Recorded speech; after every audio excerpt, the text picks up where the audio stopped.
On prévoit que tout va bien aller, on prévoit aucun débordement. Val-d'Or, Lassar, Amos, Ville-Marie et Rouyn-Noranda, plusieurs groupes de tous les milieux ont pris d'assaut les rues de la région. Plus le gouvernement va s'entêter à appliquer des choix autoritaires et antidémocratiques, plus les gens vont se mobiliser et plus les moyens de pression vont s'intensifier. La résistance ne fait que commencer, là. C'est une minorité parce que c'est pas tous les boss qui acceptent que leurs travailleurs s'en aillent de la rue pour dire que le gouvernement est pourri.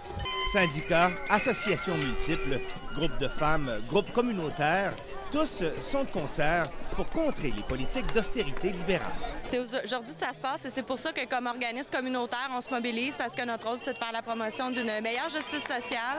On le voit aujourd'hui, le 1er mai, fête des travailleurs et travailleuses du Québec. Là, c'est une minorité qui sont descendus dans la rue pour faire entendre haut et fort leur message. Mais est-ce que cette minorité sera assez forte pour renverser la vapeur et enfin contrer l'austérité libérale?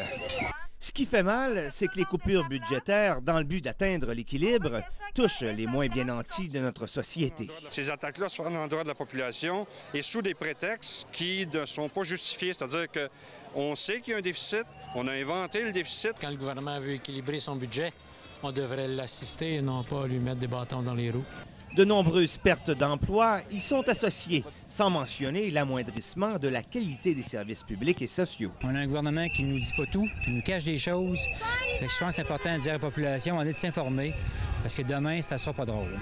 Les femmes en sont les grandes perdantes, selon plusieurs. Les véhicules que nous ralentissons, malgré que nous faisons quand même une action de perturbation, on se fait appuyer. Les gens, ils montrent qu'ils sont sympathiques à la cause. L'action de sortir dans la rue renforce l'idée générale de tous ces groupes, que les gens soient consultés lors de décisions qui les concernent.